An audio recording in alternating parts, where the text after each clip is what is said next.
ஆரம்ப காலத்தில் ஒரு குரு, அப்போ ஒரு சீடன் இருந்தான். அது வேடிக்கையான குரு, வேடிக்கையான சீடன். ஒரு ஆசிரமம். ஒரு நாள் ஒருத்தன் அவசரமாக அந்த குருவை தேடி வந்திருக்கிறான். என்ன விஷயம்னு விசாரித்தார் குரு. உங்கள் சீடர் என்னை அடிச்சுட்டார் அப்படின்னு புகார் பண்ணானான் அந்த ஆள். குரு சீடனை கூப்பிட்டார். அடிச்சியா இந்த ஆளை அப்படின்னு கேட்டாரான். ஆமான் இருக்கான் சீடன். ஏன் அடித்தே அப்படின்னு கேட்டாரான். இந்த ஆள் உங்களை பற்றி மட்டமாக பேசிவிட்டான், என்னால் அதை தாங்கிக்க முடியல, அதனால தான் அடிச்சுட்டேன்ருக்கான். அப்படி என்ன பேசினான் அப்படின்னு கேட்டாரான். உன்னுடைய குருநாதர் இப்போல்லாம் அர்த்தமில்லாமல் பேச ஆரம்பிச்சுட்டார் அப்படின்னு சொல்லிவிட்டான், அதனால தான் அடிச்சுட்டேன் அப்படின்னானான். அதுக்காக அடித்தே அப்படின்னாரான். நான் அதுக்காக அடிக்கலை குருவே, இப்போல்லாம் நீங்கள் அர்த்தமில்லாமல் பேசுகிறதாக அவன் சொல்கிறான்.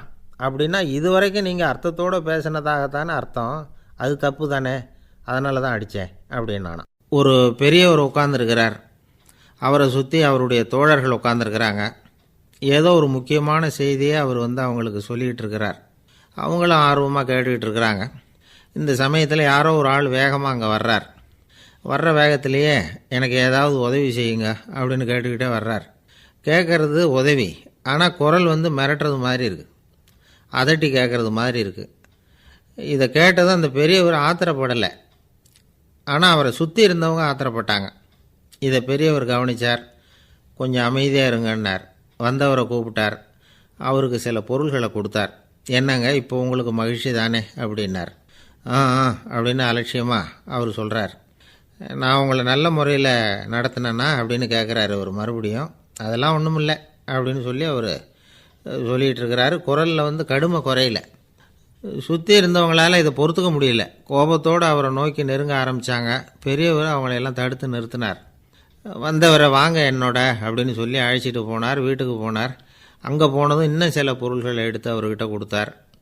இப்போ திருப்தி தானே, நான் உங்ககிட்ட நல்ல முறையில் நடந்துக்கிட்டேனா அப்படின்னார். அவர் முகம் இப்போ தான் கொஞ்சம் மலர்ந்தது. ரொம்ப நன்றி, இறைவன் உங்கள் குடும்பத்துக்கு எல்லா நன்மைகளையும் செய்வான் அப்படின்னு சொன்னார். இதே வார்த்தைகளை என்னுடைய தோழர்கள்கிட்டே சொல்லிட்டீங்கன்னா அவங்க கோபம் தணிஞ்சிரும், வர முடியுமான்னார். கண்டிப்பாக வர்றேன் அப்படின்னாரு. மறுநாள் காலையில் அந்த இடத்துக்கு வந்தார். அதே மாதிரி சொல்லிவிட்டு அவர் போயிட்டார். தோழர்கள்லாம் ரொம்ப வியப்போடு பெரியவரை பார்த்தாங்க. அந்த பெரியவர் தான் நபிகள் நாயகம். அவர் சொன்னார், ஒருத்தன் ரொம்ப ஆசையாக ஒரு ஒட்டகத்தை வளர்த்துக்கிட்டு வந்தான். ஒரு நாள் அந்த ஒட்டகம் கயத்தை அறுத்துக்கிட்டு ஓடி போயிட்டுது. அக்கம் பக்கத்தில் இருக்கிறவங்கெல்லாம் அந்த ஒட்டகத்தை பிடிக்கிறதுக்கு முயற்சி பண்ணாங்க. அதை துரத்திக்கிட்டு ஓடினாங்க. ஒட்டகம் தாறுமாறாக ஓட ஆரம்பிச்சிது. இந்த சமயத்தில் ஒட்டகத்தை வளர்த்தவன் அங்கே ஓடி வந்தான். நீங்கள் அதை ஒன்றும் செய்ய வேணாம், விட்டுருங்க, அதோட சுபாவம் எனக்கு நல்லா தெரியும், அதை சுலபமாக என்னோடய வழிக்கு கொண்டுகிட்டு வந்துட முடியும், நான் பார்த்துக்கிறேன், விட்டுருங்கோ அப்படின்னா. எல்லோரும் விலகி போயிட்டாங்க. இவன் என்ன செஞ்சான் தெரியுமா? கொஞ்சம் புல்லை கையில் எடுத்துக்கிட்டு அந்த ஒட்டகத்தை நெருங்கினான். அவ்வளவுதான். அது ஓடி இவன் காலடியில் உட்காந்துக்கிட்டது. செல்லமாக அதை அப்படியே தடவி கொடுத்தான். முதுகில் ஏறி உட்காந்துக்கிட்டான். அது பாட்டுக்கு சாதுவாக நடந்து போகுது. இந்த கதையை நபிகள் நாயகம் தம்முடைய தோழர்களுக்கு சொல்கிறார். ஒட்டகத்தை மட்டும் இல்லை, சில மனிதர்களையும் கூட சில விதத்தில் அணுகி தான் அவர்களை சீர்திருத்த வேண்டியிருக்குது அப்படிங்கிறத அவங்களுக்கு உணர்த்தினார். இது ஒரு அழகான உளவியல் அணுகுமுறை. சில குடும்ப தலைவர்கள் கூட இந்த ஒட்டகம் மாதிரி நடந்துக்கிறது உண்டு, அப்புறம் அடங்கி போகிறதும் உண்டு. ஒரு குடும்ப தலைவர் காலையில் எழுந்திரிச்சதுலேருந்து சத்தம் போட்டு கத்திக்கிட்டு இருப்பார். பக்கத்தில் இருந்தவங்கெல்லாம் ஓடி போய் சமாதானம் பண்ணி பார்த்தாங்க. அவர் ஓயறது மாதிரி தெரியல. கடைசியில் அவர் மனைவி வந்தாங்க. நீங்கள் எல்லாம் விலகி போயிடுங்க, அவர் சுபாவம் எனக்கு தெரியும், நான் பார்த்துக்கிறேன் அப்படின்னாங்க. சரின்னு எல்லோரும் போயிட்டாங்க. சாயந்தரமாக பார்க்குறாங்க, அவர் சத்தம் இல்லாமல் ஒரு மூலையில் உட்காந்துருக்கிறார். ரொம்ப சாதுவா. ஆச்சரியமாக இருந்தது. என்னம்மா பண்ணீங்கன்னு கேட்டாங்க. அது ஒன்றும் இல்லைங்க, ஒரு வேளை சாப்பாட்டை நிறுத்தினேன், பட்னி போட்டேன், அவ்வளவுதான் அப்படின்னாங்க அந்த அம்மா. ஒரு ராஜா ஊரெல்லாம் சுற்றி பார்த்துட்டு வரலாம்னு ஒரு நாள் புறப்பட்டு போனார். ஒரு இடத்துல தறி நெசவு வேலை ரொம்ப மும்முரமாக நடந்துக்கிட்டு இருந்தது. ஒரு பெரியவர் தறியால் நெசவு வேலை செஞ்சுக்கிட்டு இருந்தார். பக்கத்தில் ஒரு அழகான பொண்ணு உட்காந்து நூலை சுற்றிக்கிட்டு இருக்குது. ராஜா அந்த பெரியவரை பார்த்து யார் இந்த பொண்ணுன்னு விசாரித்தார். ராஜா அப்படி கேட்டதும் அவருக்கு ரொம்ப பெருமையாக போயிட்டுது. ஏன்னா உட்காந்துருந்தது அவரோட மகள். அரசே, இது என்னுடைய மகள், இவ வேகமாக நூல் திரிக்கக்கூடியவள், வைக்கோலை எடுத்து இவ திரிச்சா கூட அது எல்லாம் பவுனிழையாக வெளியில் வரும் அப்படின்னு ஒரு ராசி இவளுக்கு அப்படின்னு ரொம்ப பெருமையாக ராஜா கிட்ட சொன்னார். ராஜா இதை கேட்டதும் அசந்துட்டார். அப்படியா, இவ்வளவு அழகும் சாமர்த்தியமும் உள்ள இந்த பொண்ணு என்னோட வரட்டுமே, இவளை என் மருமகளை ஆக்கிக்கிறேன் அப்படின்னார் ராஜா. அந்த பெரியவருக்கு ஒன்றும் புரியல. ஏதோ கொஞ்சம் பெருமையாக சொல்ல போவோ அது இப்படி ஆயிட்டுதே அப்படின்னு கவலைப்பட்டார். இருந்தாலும் ராஜா பேச்ச தட்ட முடியுமா, மகளை அனுப்பி வச்சுட்டார். ராஜா அந்த பொண்ணை அரண்மனைக்கு அழைச்சிட்டு வந்தார். அங்கே ஒரு அறையில் வச்சு பூட்டி விட்டார். அந்த ரூமு நிறைய வைக்கோலை கொண்டாந்து போட்டு அடைச்சாங்க. 3 ராட்டைகள் வேறு வச்சுருந்தாங்க. நாளைக்கு பொழுது விடியறதுக்குள்ளே நீ இந்த வைக்கோலையெல்லாம் தங்க இழைகளாக மாற்றி காட்டணும். நாளைக்கு காலம்புறம் வந்து நான் இந்த அறை கதவை திறப்பேன். உன் தகப்பன் சொன்னது மாதிரி எல்லாம் தங்கமாக மாறி இருக்கணும், இல்லைன்னா நீ உயிர் தப்ப முடியாது அப்படின்னு உத்தரவு போட்டார். பாவம் அந்த பொண்ணு என்ன பண்ணும், பகல் பூரா அழுதுகிட்டே உட்காந்துருக்குது. ராத்திரி பூராவும் தூக்கம் வரல. மறுநாள் அதிகாலை நேரத்தில் யாரோ கதவை தட்டுற சத்தம் கேட்டுது. பயந்துக்கிட்டே கதவை திறக்கிறா. திறந்து பார்த்தா வெளியில் 3 அவலட்சணமான பெண்கள். ஒருத்திக்கு வந்து கால் அகலமாக முறை மாதிரி இருக்குது, இன்னொருத்திக்கு கட்டை விரல் கரண்டி மாதிரி பெருசாக இருக்குது, 3ஆவது பொண்ணுக்கு உதடு தடித்து ரப்பர் மாதிரி தொங்கிக்கிட்டு இருக்கு. யார் நீங்கள், உங்களுக்கு என்ன வேணும் அப்படின்னு கேட்குது இந்த பொண்ணு. நாங்கள் உங்களுக்கு உதவி செய்கிறதுக்கு தான் வந்திருக்கிறோம் அப்படின்னு சொல்லி உள்ளே வந்தாங்க. உட்காந்தாங்க. கொஞ்ச நேரத்துக்குள்ளே உள்ளே இருந்த வைக்கோலையெல்லாம் தங்க இழைகளாக மாற்றி கொடுத்துட்டு போயிட்டாங்க. காலையில் ராஜா வந்தார். பார்த்தார். ஆகா பேஷுனார். இன்னும் கொஞ்சம் வைக்கோலை கொண்டாந்து அந்த ரூமில் போட சொன்னார். இந்த வைக்கோலையும் இன்றைக்கி தங்கமாக மாற்றிவிடு, நாளைக்கு மறுநாள் உனக்கும் இளவரசனுக்கும் கல்யாணம்னு சொல்லிவிட்டார். இன்றைக்கி ராத்திரி அந்த 3 பொண்ணுங்களும் வந்தாங்க. வைக்கோலை பொண்ணு இழைகளாக மாற்றினாங்க. புறப்பட்டாங்க. இந்த பொண்ணு அவங்க காலில் விழுந்து வணங்கினா. என் உசுரை காப்பாற்றினீங்க, உங்களுக்கு நான் என்ன கைமாறு செய்ய போகிறேன் அப்படின்னா. பயப்படாத, நீ விரும்பினா எங்களுக்கு ஒரு உதவி செய்யலாம். உன்னுடைய கல்யாணத்துக்கு நாங்கள் 3 பேரும் வரோம். நீ எங்களை வந்து வரவேற்று ராஜாக்கிட்டேயும் இளவரசர்கிட்டையும் நாங்கள் வந்து உன்னோட பெரியப்பா பொண்ணுங்கன்னு சொல்லி அறிமுகப்படுத்தி வை, நாங்கள் விருந்து சாப்பிட்டுட்டு போயிடுறோம் அப்படின்னாங்க. ரொம்பவும் சந்தோஷமாக சரின்னு ஒத்துக்கிட்டா. கல்யாண நாள் வந்தது. கல்யாணம் ரொம்ப கோலாகலமாக நடந்துக்கிட்டு இருக்கு. எல்லா தேசத்து ராஜா ராணிகளும் வந்துக்கிட்டு இருக்கிறாங்க. அந்த 3 அவலட்சணமான பொண்ணுங்களும் வந்து சேர்ந்தாங்க. யார் இவங்கன்னு கேட்டார் ராஜா. என் பெரியப்பா பொண்ணுங்க அப்படின்னா அந்த பொண்ணு. காலும் உதடும் கட்டை விரலும் ஏன் இப்படி உங்களுக்கு அவலட்சணம் ஆயிட்டுது அப்படின்னு கேட்டார்.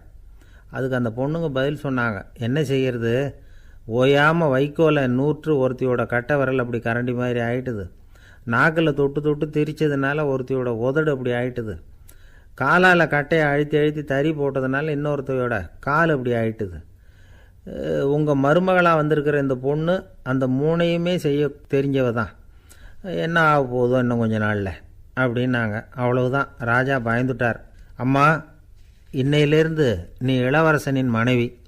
நீ எப்பவும் அழகாக இருக்கணும். அதனால் நீ இனிமேல் வைக்கோலை திரிக்கவே கூடாது அப்படின்னு உத்தரவு போட்டார். அவளை இக்கட்டான சூழ்நிலையிலிருந்து காப்பாற்றின அந்த 3 பொண்ணுங்களும் சந்தோஷமாக திரும்பி போயிட்டாங்களாம். சுவாமி சின்மயானந்தர் இந்த கதையை சொல்லியிருக்கிறார். தன்னலம் மறந்து சுயலாபத்தை வந்து தியாகம் செய்கிறது வைக்கோல்லேருந்து தங்க இழையை நூக்கிறது மாதிரி அப்படிங்கிறார் அவர். அது இருக்கட்டும், இப்போ நம்ம கதைக்கு வருவோம். ஒரு ராஜா தன்னோட மகனுக்கு சுயவரம் நடத்தினார். எல்லா தேசத்திலிருந்தும் ராஜகுமாரர்கள் வந்திருந்தாங்க. ராஜகுமாரியை கல்யாணம் பண்ணிக்கலாம்ங்கிற ஆசையில் சுயம்பர மண்டபத்திலேருந்து எல்லா ராஜகுமாரர்களும் அலறி அடிச்சுக்கிட்டு வெளியில் ஓடி வந்துக்கிட்டு இருக்கிறாங்களாம். ஏன் இப்படி எல்லாரும் மிரண்டு போய் ஓடி வர்றாங்கன்னு கேட்டார் ஒருத்தர். அதுக்கு இன்னொருத்தர் விவரம் சொன்னார். ராஜகுமாரியை இன்றைக்கி தான் அவங்க நேரில் பார்த்தாங்களாம், அதுதான் அப்படி ஓடி வந்துக்கிட்டு இருக்கிறாங்க அப்படின்னார். ஒரு தடவை நாரதர் ஒரு தெரு வழியாக போய்கிட்டு இருந்தார். வழியில் ஒருத்தர் வேத சாஸ்திரம்லாம் படிச்சுக்கிட்டு உட்காந்துருந்தார். அவர் நாரதரை பார்த்து எங்கே போயிட்டுருக்குறீங்கன்னு கேட்டார். கடவுளை பார்த்துட்டு வரலாம்னு போயிட்டுருக்கிறேன் அப்படின்னார் நாரதர். அப்படின்னா அவர்கிட்ட எனக்கு எப்போ முக்தி கிடைக்கும்னு கேட்டுட்டு வாங்களேன் அப்படின்னார் இவர். சரி கேட்டு வரேன் அப்படின்னு சொல்லிவிட்டு நாரதர் நடந்தார். கொஞ்சம் தூரத்தில் ஒரு மரத்தடியில் ஒரு தொழிலாளி செருப்பு தைச்சிக்கிட்டு உட்காந்துருந்தார். அந்த ஆளும் அதே மாதிரி கேட்டுக்கிட்டார். எனக்கு எப்போ முக்தி கிடைக்கும்னு கடவுள்கிட்ட கேட்டுக்கிட்டு வாங்களேன்னார். அவர்கிட்டையும் சரின்னு சொல்லிவிட்டு நாரதர் நேராக வைகுண்டத்துக்கு வந்து சேர்ந்தார். கடவுளை பார்த்தார். இவங்க 2 பேரும் சொல்லி அனுப்பின விஷயத்தை பற்றி கேட்டார். அதுக்கு கடவுள் சொன்னார், அந்த செருப்பு தைக்கிற தொழிலாளி உடல் நீத்ததும் உடனே என்னை வந்து அடைவான். ஆனால் அந்த சாஸ்திரம் படித்த ஆள் இப்போதைக்கு என்கிட்ட வந்து சேர மாட்டான். அவன் இன்னமும் பல பிறவிகள் எடுத்து அங்கேயே இருக்க வேண்டியிருக்குது. எப்போ இங்கே வந்து சேருவான்னு எனக்கே தெரியாது அப்படின்னார். நாரதருக்கு இதோட ரகசியம் என்னங்கிறது புரியல. எனக்கு ஒன்றும் புரியலையேன்னாரான் கடவுள்கிட்ட. சீக்கிரம் புரிஞ்சுக்குவேன்.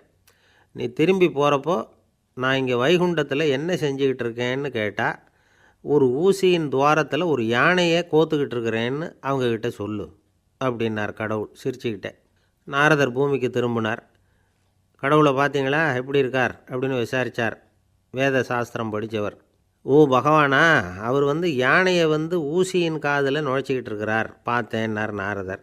ஊசி காதில் யானையா? அது எப்படி முடியும்? நீங்கள் சொல்கிறத நான் நம்ப மாட்டேன்னு விட்டார் அவர். சரி, இந்த ஆளுக்கு இறைவன் பேரில் நம்பிக்கை இல்லை அப்படிங்கிறத நாரதர் புரிஞ்சுக்கிட்டார். அடுத்தபடியாக அந்த தொழிலாளி இருந்த இடத்துக்கு போனார். இறைவனை பார்த்தீங்களான்னு கேட்டார் அவர். பார்த்தேன், ஒரு ஊசி துவாரத்தில் யானையை கோத்துக்கிட்டு இருந்தார் அப்படின்னு சொல்லிவிட்டு நாரதர் அந்த ஆள் முகத்தை கவனித்தார். அந்த தொழிலாளி இதை கேட்டுட்டு கொஞ்சம் கூட ஆச்சரியப்படலை. அவரால் முடியாத காரியம் கூட உண்டானார். என்ன இப்படி சொல்கிற? ஊசியின் துவாரத்தில் யானையை கோக்க முடியும்னு நீ நம்புறியா அப்படின்னு கேட்டார் நாரதர். நிச்சயமாக நம்புகிறேன்னார் அவர். அது எப்படி அப்படின்னு கேட்டார் இவர். இதை பாருங்கள், நான் இந்த ஆலமரத்தடியில் தான் தினமும் உட்காந்துருக்கிறேன். தினமும் இந்த மரத்திலிருந்து எவ்வளவோ பழம் கீழே விழுது.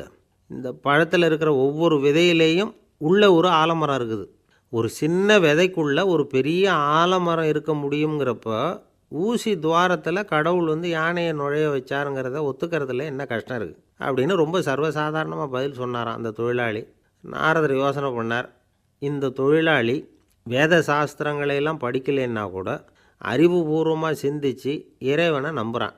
அதனால தான் கடவுள் இந்த ஆளுக்கு சீக்கிரம் முக்தி கிடைக்கும்னு சொன்னார் அப்படிங்கிறத புரிஞ்சுக்கிட்டாராம். இந்த கதையில் வர்ற கடவுள், நாரதர், வைகுண்டம் இதெல்லாம் ஒரு பக்கம் இருக்கட்டும். ஒரு சின்ன விதைக்குள்ளே ஒரு பெரிய ஆலமரம் தூங்கிக்கிட்டு இருக்கு அப்படிங்கிற உண்மை, அந்தரத்தில் 1000 கிரகங்கள் சுற்றிக்கிட்டு இருக்குங்கிற உண்மை, இதெல்லாம் நாம் பார்த்துக்கிட்டு தானே இருக்கிறோம். இந்த உண்மைகள் அதிசயமாக நமக்கு தெரியறதுனால அதை நம்பாமல் இருந்துட முடியாது. இயற்கையை பரிபூர்ணமாக நம்புங்கள், அந்த நம்பிக்கையே நம்ம வாழ்க்கைக்கு ஆதாரம் அப்படிங்கிறத விளக்கிறதுக்காக தான் இந்த கதை. இந்த காலத்தில் நம்ம பிள்ளைங்களுக்கெல்லாம் இது மாதிரி நம்பிக்கை அதிகமாகவே இருக்குது. ஒரு நாள் ஒரு சின்ன பையன்கிட்ட கேட்டேன், ஏன்பா கடவுள் ஒரு பானைக்குள்ளே ஒரு யானையை நுழைய வச்சுட்டாருன்னு சொன்னால் அதை நீ நம்புவியா அப்படின்னு கேட்டோம். நம்புவேன் சார், அது ஒன்றும் பெரிய அதிசயம் இல்லைன்னா. எப்படிறான்னு கேட்டோம். எப்படின்னா அந்த பானை அந்த யானையை விட பெருசாக இருந்திருக்கும், அவ்வளவுதான் அப்படின்னு சொல்கிறான். ஒரு ஊரில் ஒரு ராஜா இருந்தார். அவர் அடிக்கடி காட்டுக்கு வேட்டையாட போவார். சில நண்பர்களையும் கூட அழைச்சிக்கிட்டு போவார். காட்டுக்கு போனதும் ஆளுக்கு ஒரு பக்கமாக போய் வேட்டையாடுவாங்க. சாயந்தரமாக திரும்பி வருவாங்க. மறுநாள் அரண்மனையில் உட்காந்து ஒவ்வொருத்தரும் அவங்க அனுபவங்களை எல்லாம் சொல்லிக்குவாங்க. அவங்க வீரத்துக்கு தகுந்த மாதிரி பரிசை அந்த ராஜா கொடுப்பார். இது மாதிரி ஒரு தடவை எல்லோரும் வேட்டைக்கு போயிட்டு திரும்பி வந்ததும் உட்காந்து பேச ஆரம்பிச்சிருக்கிறாங்க. ஒருத்தன் சொன்னான், தன்னுடைய வீர தீர செயலை பற்றி அளக்க ஆரம்பிச்சிட்டான். ஏன்னா அதுக்கு பரிசு கிடைக்க போகுதில்ல, அதனால். அவன் என்ன சொன்னான் தெரியுமா? அரசே, நேற்றுக்கு காட்டில் என்னாச்சு தெரியுமா? எனக்கு நேராக ஒரு சிங்கம் வாயை திறந்துக்கிட்டு வந்துட்டுது. நான் பயப்படவே இல்லை. உடனே ஒரு கல்லை எடுத்து குறி பார்த்து வீசினேன். சிங்கத்து வாய்க்குள்ளே போய் அந்த கல் மாட்டிக்கிட்டுது. அவ்வளவுதான். அந்த சிங்கம் என்னை பார்த்துட்டு பயந்துட்டு ஒரே ஓட்டமாக திரும்பி ஓடி போயிட்டுது அப்படின்னா. ஆஹா பலே அப்படின்னு எல்லாரும் கை தட்டினாங்க. ரெண்டாவது ஆள் ஒருத்தன் எழுந்திரிச்சான். அவன் சொல்ல ஆரம்பித்தான், அரசே, நான் போன வழியில் 2 பெரிய மலைப்பாம்பு கிடந்தது. என்னை முழுங்கிறதுக்கு வந்தது. நான் என்ன பண்ணேன் தெரியுமா? அந்த 2 பாம்போட வாலையும் ஒன்றா சேர்த்து முடிச்சு போட்டுட்டேன். அவ்வளவுதான். அது அங்கே இழுக்க, இது இங்கே இழுக்க, முடிச்சு நல்லா இறுகி போட்டுது அப்படின்றான். ஆஹா அற்புதம்னு சொல்லி எல்லாரும் கை தட்டினாங்களாம். அடுத்தபடியாக 3வது ஆள் ஒருத்தன் வந்தான். அவன் சொல்ல ஆரம்பித்தான், மன்னா, நான் போன பாதையில் குறுக்க ஒரு ஆறு, அதில் இறங்கி குளித்தேன். யாரோ காலை பிடிச்சி இழுக்கிறது மாதிரி இருந்தது. திரும்பி பார்த்தா ஒரு பெரிய முதலை. நான் உடனே அப்படியே ஒரு துள்ளல் துள்ளி அது முதுகில் போய் உக்காந்துக்கிட்டேன். அதை அப்படியே கரைக்கு நீந்த வச்சேன். கரைக்கு சேர்ந்ததும் அப்படியே ஒரே துள்ளி குதித்து கரைக்கு வந்துட்டேன் அப்படின்றான். அவன் தன்னுடைய வீரத்தை அப்படி சொல்லியிருக்கான். அடடா எப்பேற்பட்ட வீரம் அப்படின்னு எல்லாரும் கை தட்டினாங்களாம். 4வது ஆள் எழுந்திரிச்சான். மன்னா, நான் போன இடத்துல ஒரு கரடி என்னை துரத்த ஆரம்பிச்சுட்டுது. நான் ஒரு மலை உச்சிக்கு வந்துட்டேன். அதுக்கப்புறம் ஒரு அடி எடுத்து வச்சாலும் அதில் பாதாளத்தில் விழ வேண்டியது தான். அந்த நேரம் பார்த்து ஒரு பெரிய ராட்சச கழுகு அந்த பக்கமாக பறந்து வந்தது. நான் உடனே அப்படியே உயர எழும்பி அந்த கழுகோட காலை பிடிச்சிக்கிட்டேன். அப்படியே தொங்கிக்கிட்டே வந்தேன். ஒரு நல்ல இடம் வந்ததும் தொப்புன்னு கீழே குதித்து நடந்து வந்துட்டேன்னா. இதுக்கும் எல்லோரும் கை தட்டுறாங்க. கடைசியாக ஒரு ஆள் எழுந்திரிச்சான். அரசே, நான் போன வழியில் ஒரு பெரிய யானை குறுக்க வந்தது, பயங்கரமாக சத்தம் போட்டுக்கிட்டே வந்தது. நான் பயந்து ஓடலை. உடனே என்ன பண்ணேன் தெரியுமா? அந்த யானையோட வாலை பிடிச்சி தூக்கினேன், தலைக்கு மேலே தூக்கி கரன்னு சுற்றினேன், வேகமாக சுற்றி வீசி எறிஞ்சேன், அவ்வளவுதான். அதே ஸ்பீடில் அந்த யானை மேலே போக ஆரம்பிச்சுட்டுது. இன்னும் கூட அது போய்கிட்டே தான் இருக்குது, கீழே விழவே இல்லைன்னா. இதை கேட்டதும் ராஜாவுக்கு கோபம் வந்துட்டுது. என்ன முட்டாள்னு நினச்சிக்கிட்டு பேசுகிறியா? யானையை நீ வாலை பிடிச்சி தூக்குன, அதை நான் நம்பணுமா அப்படின்னார். உடனே இவன் பணிவாக பதில் சொன்னான். அரசே, ஒரு சிங்கத்து வாயில் கல் மாட்டிக்கிட்டதை நம்புறீங்க, மலைப்பாம்பு வாலை பிடிச்சி முடிச்சு போட்டதை நம்புறீங்க, முதல்ல முதுகில் சவாரி பண்ணதையும் நம்புறீங்க, கழுகு காலை பிடிச்சிக்கிட்டு பறக்கிறதையும் நம்புறீங்க. அப்படி நம்புகிறப்போ நான் சொன்னதை மட்டும் நம்பக்கூடாதா அப்படின்னு கேட்டானான். பொய் சொன்னவங்கெல்லாம் தலையை தொங்க போட்டுக்கிட்டாங்களாம். ராஜா அவங்கள பார்த்து சொன்னாராம், நீங்கள் எல்லாரும் என்னை முட்டாளாக்கியிருக்கிறீங்க.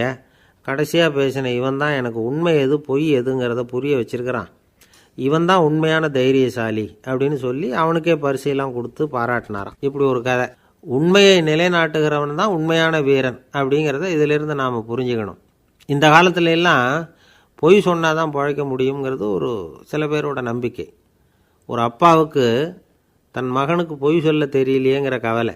பொய் சொன்னால் தான் இந்த உலகத்தில் பிழைக்கலாம், ஆனால் இவனுக்கு அது தெரியலையே, அதனால் இவனை அழைச்சிட்டு போய் நடுக்கடலில் விட்டுட்டு வந்துடுவோம் அப்படின்னு அழைச்சிட்டு புறப்பட்டான். கடற்கரைக்கு போனான். மகனுக்கு சந்தேகம், எங்கேப்பா என்னை அழைச்சிட்டு போகிறேன்னு கேட்டிருக்கான். கடலில் மீன் பிடிக்க கற்றுக் கொடுக்க போகிறேன் உனக்கு அப்படின்னானா.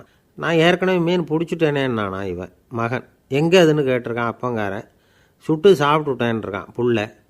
அப்பங்காரன் பார்த்தான், சரி நம்ம புள்ள பொழைச்சிக்கும் அப்படின்னு சொல்லி திருப்பி அழைச்சிட்டு வந்துட்டானா. ஒரு ஆள் அசையாமல் கிடக்கிறார். அவர் இருக்காரா போயிட்டாராங்கிறத எப்படி முடிவு பண்ணுறோம்?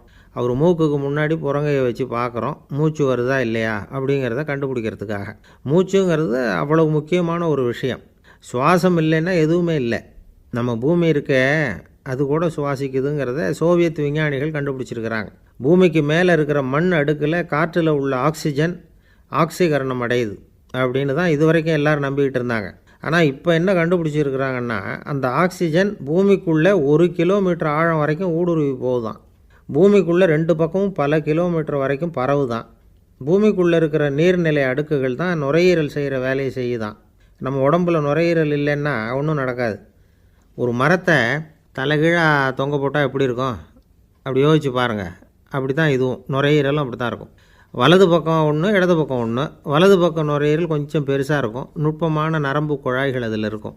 கோடிக்கணக்கான நுண்ணிய குழாய்களை வச்சுக்கிட்டு தான் அது வேலை செய்யுது. 25 கோடி குழாய்கள் இருக்கும். அதை அப்படியே முழுசாக பிரித்து பரப்புனா ஒரு டென்னிஸ் கோர்ட்டில் பாதி பரப்பளவு இருக்குமா. நுரையீரல் நிறம் கருஞ்சிவப்பு தான். புகை அதிகமாக உள்ளே போச்சுன்னா அது கருப்பாயிடுது. காற்றுல உள்ள பிராணவாயுவை இது இழுத்து எடுத்துக்கிட்டு ரத்தத்தை சுத்தப்படுத்துகிற முக்கியமான வேலையை இது செய்யுது. அசுத்த காற்றை வெளியில் அனுப்பி வச்சுருது.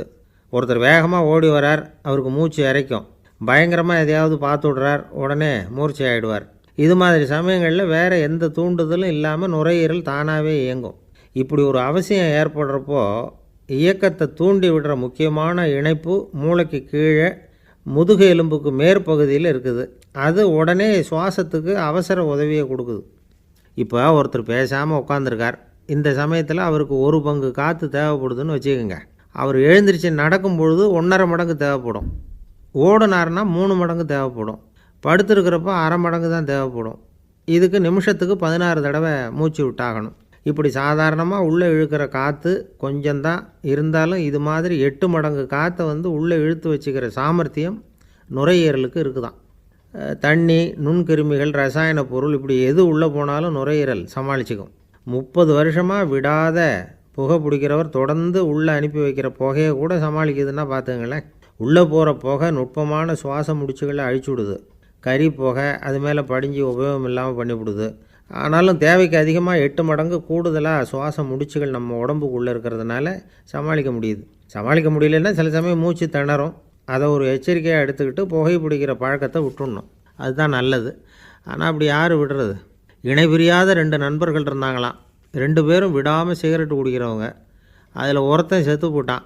இன்னொருத்தன் அதுக்கப்புறம் ரெண்டு ரெண்டு சிகரெட்டாக குடிக்க ஆரம்பித்தானா. ஏன் இப்படி பண்ணுறேன்னு கேட்டிருக்காங்க. நான் ஒரு சிகரெட்டு தான் குடிக்கிறேன், செத்து போன என்னுடைய ஃப்ரெண்டு இருக்கானே செத்து போனவன், அவனுக்காக இன்னொரு சிகரெட்டு குடிக்கிறேன் அப்படின்னு நானா. இது ரொம்ப ஆபத்து, விட்டுடு அப்படின்னு சொல்லியிருக்காங்க. சரின்னு ஒத்துக்கிட்டான். ஆனால் அதுக்கப்புறமும் ஒரு சிகரெட் வீதமாக குடிச்சிக்கிட்டே இருந்தான். சிகரெட்டு பழக்கத்தை நீ இன்னும் விடலையான்னு கேட்டாங்களாம். அந்த பழக்கத்தை நான் எப்போவோ விட்டுட்டேன், இப்போ நான் குடிக்கிறது என் ஃப்ரெண்டுக்காக அப்படின்னு நானாம். இவங்கெல்லாம் எப்படி திருந்துறது? என்னை விட யோக்கியம் இந்த உலகத்தில் வேறு யாரும் இல்லை சார் அப்படின்னார் ஒருத்தர். அவரை விட அயோக்கியன் வேறு யாரும் இருக்க முடியாதுங்கிற முடிவுக்கு கேட்டவங்க வந்துட்டாங்களாம். மனுஷனுக்கு இருக்கிற ஒரு மிகப்பெரிய குறையே தன்கிட்ட இருக்கிற குறை அவனுக்கு தெரியாமல் போகிறது தான். ஆனால் அடுத்தவங்ககிட்ட இருக்கிற குறை இவனுக்கு தெளிவாக தெரிஞ்சிடும். ஒரு ஒட்டகம் ஒரு கொக்கை பார்த்து ஒரு கேள்வி கேட்டு தான்.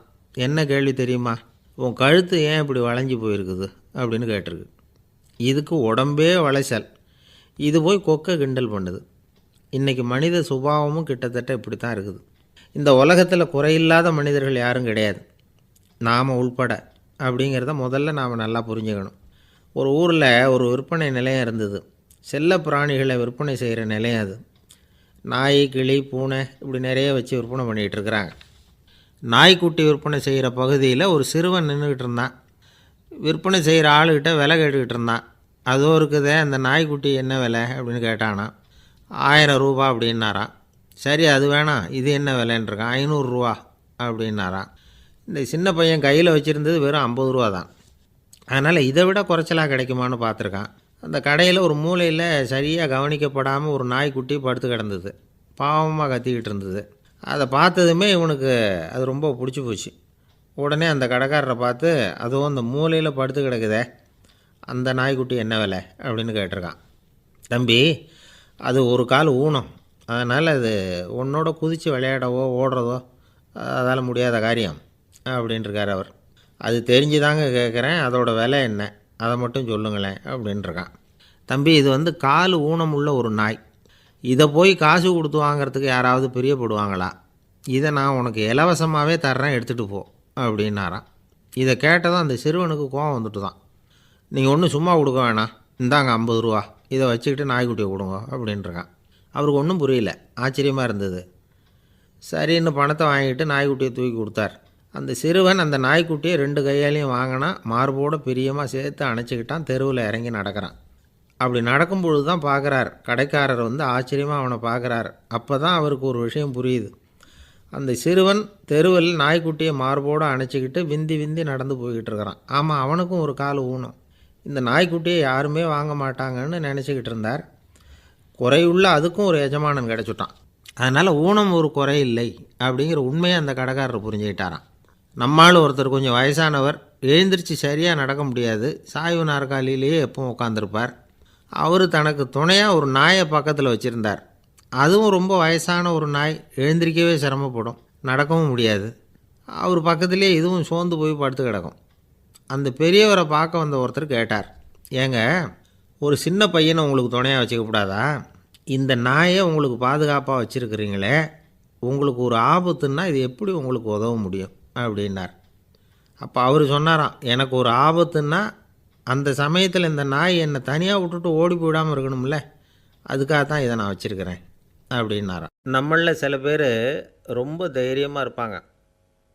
நாம் கூட சொல்கிறது உண்டு, அந்த ஆளுக்கிட்ட வர்றதுக்கு யமன் கூட பயப்படுவான் அப்படின்னு சொல்கிறது உண்டு. தைரியசாலிகளை நெருங்கிறதுக்கு யமன் பயப்படுவான் அப்படின்னு சொல்கிறது உண்மை தான், அது பொய் இல்லை. மன வலிமை இருக்குது பாருங்கள், அது மனுஷனை காப்பாற்றும். இது மருத்துவ ரீதியான உண்மை. உடல் கோளாறுகள் மன ஆரோக்கியத்தை பாதிக்கும்.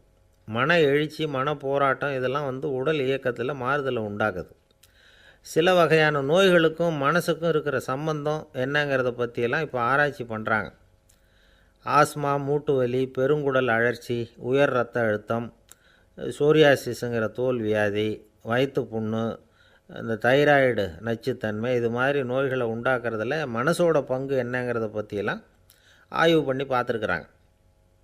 எதுக்கு எடுத்தாலும் சோர்ந்து போகிறது, தோண்டு போகிறது, இப்படிப்பட்ட மனவாகு, அதோட யாரும் நமக்கு உதவ முடியாது அப்படிங்கிற மனோபாவம், கைவிடப்பட்ட மனநிலைமை, இதெல்லாம் நோயோட தீவிரத்தை ரொம்ப அதிகரிக்க செய்யுதான். இவங்கெல்லாம் அந்த கை கால் வலிக்குது, உடம்பு அசதியாக இருக்குது, தூக்கம் வரல, முதுகு வலிக்குது, உடம்பில் உணர்ச்சி குறையுது, கை கால் விரல்லாம் மரத்து போகுது, இப்படி ஏதாவது சொல்லிக்கிட்டு டாக்டர்களை தேடி வந்துக்கிட்டு இருப்பாங்க. நெஞ்சு வலி யாருக்கு வருது தெரியுமா? பதற்றம், போட்டி மனப்பான்மை, அளவுக்கு அதிகமான வேகம், துடிப்பு, பேராசை, எதுலேயும் கட்டுப்பாடு, நேரம் தவறாமை, அப்புறம் இதெல்லாம் உள்ள மனவாக உள்ளவங்க இருக்கிறாங்கல்ல, அவங்க பெரும்பாலும் நெஞ்சு வலிக்கு ஆளாயிடுறாங்களாம். ஃப்ரீட்மேன் அப்படிங்கிறவர் நிறைய ஆராய்ச்சியெல்லாம் பண்ணி பார்த்துட்டு இதை உறுதிப்படுத்தியிருக்கிறார். அவர் பண்ணின ஆராய்ச்சியில் என்னெல்லாம் தெரிய வந்தது தெரியுமா? பொறுப்பு அதிகம் உள்ளவங்களுக்கு கண்டிப்பாக ரத்த அழுத்தம் வரும், அதிகமாக இருக்குமா. அதே மாதிரி கண்டிப்பாக இருக்கிறாங்கல்ல, அவங்களுக்கும் ரத்த அழுத்தம் அதிகரிக்குமா. ரத்த அழுத்தம் தனக்கு அதிகமாக இருக்குங்கிறத தெரிஞ்சுக்கிட்டவங்க தலைவலி, மயக்கம், இந்த தலை சுத்தல், அசதி, இது மாதிரியான உணர்வுகளை அவங்களுக்கு வந்துடும், அது மாதிரி உணர்வு. ஆனால் உண்மை என்ன தெரியுமா? இதெல்லாம் ரத்த அழுத்தத்தினால் இல்லை, ரத்த அழுத்தம் கட்டுப்பாட்டுக்குள்ளே இருந்தால் கூட இவங்க இப்படி நினைக்கிறாங்களாம். இதுக்கு காரணம் மனசு தான் அப்படிங்கிறார் அவர். சில பேர் எப்படி தெரியுமா? ஒருத்தர் மாரடைப்பால் இறந்து போனார் அப்படின்னு கேள்விப்பட்டால் போதும், இறந்து போகிறதுக்கு காரணம் இதயம்தான் அப்படிங்கிற பீதியால், இதய தளர்ச்சி அப்படிங்கிற மனநோயால் பாதிக்கப்படுறார். இவங்கெல்லாம் அடிக்கடி தங்களுடைய இதய பகுதியை தொட்டு பார்த்துக்குவாங்க, நாடியை பிடிச்சி பார்த்துக்குவாங்க, அடிக்கடி மூச்சை உள்ளுக்கு இழுத்து வெளியில் விட்டு வலி வருதா அப்படின்னு பார்த்துக்கிட்டு இருப்பாங்க. வேறு எங்கேயாவது வலிச்சா கூட நெஞ்சை வலிக்குதா அப்படின்னு பார்ப்பாங்க. நெஞ்சு வலிக்குதுன்னு கூட சில பேர் சொல்ல ஆரம்பிச்சிருவாங்க. ஆஸ்மாவுக்கும் மனசுக்கும் சம்பந்தம் உண்டு. தீர்வு காண முடியாத மன போராட்டங்கள் எல்லாத்துக்கும் அடுத்தவங்களையே சார்ந்து இருக்கிற மனநிலை, இதெல்லாம் ஆஸ்மாவினுடைய தீவிரத்தை அதிகப்படுத்திடும். பயம், இது எப்படின்னா என்ன நடக்குமோங்கிற பதற்ற நிலை, அப்புறம் இந்த பயம், இதெல்லாம் சுவாசித்தலை அதிகரிக்க செய்யுது இல்லையா. இதனால் இரத்தத்தின் காரத்தன்மை அதிகமாகி நோயின் தீவிரமும் அதிகமாகுது. மன போராட்டம், மனக்கவலை, மன இறுக்கம், இதெல்லாம் தோல் வியாதியை தூண்டி விடுதான். இது மாதிரி இன்னும் எவ்வளவோ இருக்குது. அதனால் இன்றைக்கி நமக்கு தேவை என்னென்னா மன வலிமை, மலர்ந்த முகம், இது ரெண்டு இருந்துட்டுதுன்னா பலவிதமான நோய்கள் நம்மக்கிட்ட நெருங்கி வராது. டாக்டர், என்ன நெருங்காமல் இருக்கிறதுக்கு நான் ஒரு காரியம் பண்ணுறேன் அப்படின்னார் ஒருத்தர். அவர் என்ன அர்த்தத்தில் சொன்னார்னா, டாக்டர் அவரை நெருங்காமல் இருக்கிறதுக்கு அவர் ஒரு காரியம் பண்ணுறாராம். நண்பர்கிட்ட சொன்னார். நண்பர் கேட்டார், அது என்ன காரியம் பண்ணுற அப்படின்னு கேட்டார். தினம் ஒரு ஆப்பிள் பழம் சாப்பிட்றேன்னார் அவர். ஏன்னா ஆங்கிலத்தில் ஒரு பழமொழி சொல்லுவாங்கள்ல, an apple a day keeps doctor away அப்படிம்பாங்க. ஒரு ஆப்பிள் பழம் சாப்பிட்டா டாக்டர் விலகியே இருப்பார், டாக்டர்கிட்ட போக வேண்டிய அவசியம் இருக்காது அப்படிங்கிறதுக்காக அந்த பழமொழி சொல்கிறது. என்ன, நான் யாருமே நெருங்காமல் இருக்கிறதுக்கு நான் ஒரு காரியம் பண்ணுறேன்னார் இன்னொருத்தர். டாக்டர் நெருங்காமல் இருக்கிறதுக்கு ஆப்பிள் பழம் சாப்பிட்றேன்னார் அவர். என்னை யாருமே நெருங்காமல் இருக்கிறதுக்கு நான் ஒரு காரியம் பண்ணுறேன்னார் இன்னொருத்தர். அது என்னன்னு கேட்டோம். தினம் ஒரு பூண்டு சாப்பிட்றேன்னார். ஏ கார்லிக் எ டே கீப்ஸ் எவ்ரிபடி அவே அப்படின்னு அதுக்கு ஒரு புது விளக்கமும் கொடுத்தார். காசி மாநகரத்தை பிரம்மதத்தன் அப்படிங்கிற ராஜா ஆட்சி பண்ணிட்டு வந்தார். அவர் ஒவ்வொரு வருஷமும் ஒரு திருவிழா நடத்துறது வழக்கம். எல்லா தேசத்திலிருந்தும் எல்லா வகையான ஜனங்களும் அதில் கலந்துக்குவாங்க. ஒரு சமயம் அது மாதிரி விழா நடந்துக்கிட்டு இருந்தது. வைகுண்டத்திலேருந்து தேவலோகத்திலேருந்து நிறைய தேவகுமாரர்கள்லாம் காசி நகருக்கு அப்போது வந்திருந்தாங்க. அதில் முக்கியமாக ஒரு 4 தேவகுமாரர்கள், அந்த 4 பேரையும் சுற்றி ஏகப்பட்ட கூட்டம். அப்படி என்ன விசேஷம் அவங்கக்கிட்ட அப்படின்னா, மற்றவங்கள விட அவங்க முகம் அழகாக இருந்ததா அப்படி பார்த்தா அப்படியும் இல்லை. அவங்க அணிஞ்சிருந்த மலர் மாலைகள் தான் அதுக்கு காரணமாக. அந்த மலர்கள்லேருந்து அப்படி ஒரு அபூர்வமான நறுமணம், இதுக்கு முன்னாடி இப்படி ஒரு நறுமணத்தை அந்த ஊர் ஜனங்க அனுபவிச்சதே இல்லை. அதுதான் அந்த 4 பேரையும் சுற்றி கூட்டம். எல்லோரும் கேள்வி கேட்க ஆரம்பித்தாங்க. உடனே அந்த 4 தேவகுமாரர்களும் எல்லாருக்கும் தெரியும்படியாக வானத்தில் எழும்பி கொஞ்சம் உயரமாக நின்றுக்கிட்டாங்க. கீழே நின்றுக்கிட்டு இருந்த அரசன்லேருந்து ஆண்டி வரைக்கும் ஒருத்தர் பாக்கி இல்லாமல் ஒரே குரலில் எல்லாரும் அவங்கள பார்த்து, எங்களுக்கும் இது மாதிரி மாலையை போட்டுக்கணும்னு ஆசையாக இருக்குது, அதுக்கு நீங்கள் தான் அருள் பண்ணணும் அப்படின்னு கேட்டுக்கிட்டாங்க. மாலை போட்டுக்கிறதுனா எல்லாருக்கும் ஆசையாக தானே இருக்கும். அந்த 4 தேவகுமாரர்களில் ஒருத்தர் புத்தர் பிரான். அவர் சொன்னார், பூலோகவாசிகளே, நான் சொல்கிறத கொஞ்சம் பொறுமையாக கேளுங்க. கக்காரு அப்படிங்கிற கற்பக விருஷத்தின் மலர்களால் தொடுக்கப்பட்டது இந்த மாலை. இதுக்கு நிறைய சக்தி உண்டு. எந்த காலமும் இது வாடாது, வாசனையும் குறையாது. ஆனால் இதை அணிந்து கொள்கிறதுக்கு சில தகுதிகள் தேவை அப்படின்னார். என்ன தகுதி அது சொல்லுங்களேன் அப்படின்னு ஏக காலத்தில் எல்லாரும் சத்தம் போட்டாங்க. தீய இயல்புகள் உள்ளவங்க, இழிந்த சிந்தனை, இழிந்த செயல் உள்ளவங்க இந்த மாலையை அணிய முடியாது அப்படின்னார். அவ்வளோதான். கூட்டத்தில் சத்தம் போட்டவங்கள்லாம் மெதுவாக அப்படி அடங்க ஆரம்பிச்சிட்டாங்க. இன்னொரு தேவகுமாரன் சொன்னார், அடுத்தவங்க பொருளை அபகரிக்காதவன், அடுத்தவங்களுக்கு கெடுதல் பண்ணக்கூடிய பொய் பேசாதவன், பேராசையினால் கெட்ட வழியில் பொருள் ஈட்ட நினைக்காதவன் இந்த மாலையை போட்டுக்கலாம் அப்படின்னார். கூட்டத்திலிருந்து யாரும் முன்னுக்கு வரல. ஒரே ஒரு ராஜகுரு மட்டும் கொஞ்சம் முன்னாடி வந்தார். பெரியவர், படித்தவர். அவர், எனக்கு தகுதி இருக்குது அந்த மாலையை போட்டுக்கிறதுக்கு அப்படின்னார். வேறு ஒன்றும் இல்லை, பொய் சொல்லியாவது அந்த மாலையை வாங்கிக்குவோமே அப்படின்னு முடிவு பண்ணிட்டார் அவர். அவ்வளோதான், மாலையை வாங்கிட்டார். அடுத்த தேவகுமாரன் பேசினார். யாருக்கு திடமான அறிவும் மனமும் இருக்குதோ, யாருக்கு நல்ல காரியங்களில் அசையாத ஈடுபாடு இருக்குதோ, நல்ல அரிய பொருள்களை தனியாக தான் மட்டும் அனுபவிக்க விரும்பாதவர் யாரோ அவர் முன்னாடி வந்து இந்த மாலையை வாங்கிக்கலாம் அப்படின்னார். அந்த தகுதியும் எனக்கு இருக்குன்னார் ராஜகுரு. மாலையை வாங்கி போட்டுக்கிட்டார். இன்னொரு ராஜகுமாரன் பேச ஆரம்பித்தார். அறநெறியில் செல்வம் சேர்க்கணும், ஆடம்பர பொருள்களுக்கு அடிமையாகக்கூடாது, வெற்றி அடைஞ்சாலும் கர்வம் வரக்கூடாது, அப்படிப்பட்டவங்க இந்த மாலையை போட்டுக்கலாம்னார். துணிஞ்சு பொய் சொல்லி அதையும் வாங்கி கழுத்தில் போட்டுக்கிட்டார் இந்த ராஜகுரு. இன்னொரு ராஜகுமாரன் சொன்னார், சான்றோர்களை நிந்திக்காதவங்க, புறம் பேசாதவங்க இந்த மாலையை போட்டுக்கலாம்னார். அதையும் வாங்கி போட்டுக்கிட்டார். திருவிழா முடிஞ்சுது, எல்லோரும் திரும்பி போயிட்டாங்க. மறுநாள் ராஜகுரு 4 மாலைகளையும் போட்டுக்கிட்டு ராஜசபைக்கு வரார். வந்தவர் ரொம்ப அவஸ்தையோடு வர்றார். மாலையெல்லாம் வாடி போயிட்டுது, வாசனை எதுவும் கிடையாது. அது மட்டும் இல்லை, அவருக்கு கடுமையான தலைவலி வேறு வந்துட்டுது. துடிச்சு போயிட்டார். மாலையை கழட்டவும் முடியல. ஜனங்கள்லாம் அவரை பார்த்து சிரிக்க ஆரம்பிச்சிட்டாங்க. என்னத்துக்கு ஆசைப்படணும், ஏன் இப்படி கஷ்டப்படணும் அப்படின்னு. ராஜா பார்த்தார். மறுபடியும் விழாவுக்கு ஏற்பாடு பண்ணினார். தேவகுமாரர்கள்லாம் வந்தாங்க. ராஜகுரு வந்தார். மக்கள் முன்னிலையில் அவங்க காலில் விழுந்தார், மன்னிப்பு கேட்டுக்கிட்டார். இந்த மாலையை போட்டுக்கிற தகுதி எனக்கு இல்லை. தகுதி இல்லாத ஒருத்தன் தகாத தகுதியை பொய் மூலம் பெறணும்னு ஆசைப்படுறாங்களே, அவங்களுக்கெல்லாம் என்னுடைய தண்டனை ஒரு எச்சரிக்கையாக இருக்கட்டும்னார். அதுக்கப்புறம் தேவகுமாரர்கள் அவர் கழுத்தில் இருக்கிற மாலையை கழட்டினாங்களாம். அந்த மாலைகளும் பழையபடி மனம் கொடுக்க ஆரம்பிச்சுட்டு தான். இதிலேருந்து நாம் தெரிஞ்சுக்க வேண்டியது என்னென்னா, நமக்கு தகுதி இல்லாத ஒரு கௌரவம் நம்மக்கிட்ட தானாக வந்தால் கூட அதை தவிர்த்து விடுறது தான் நல்லது. அதுதான் புத்திசாலித்தனம்.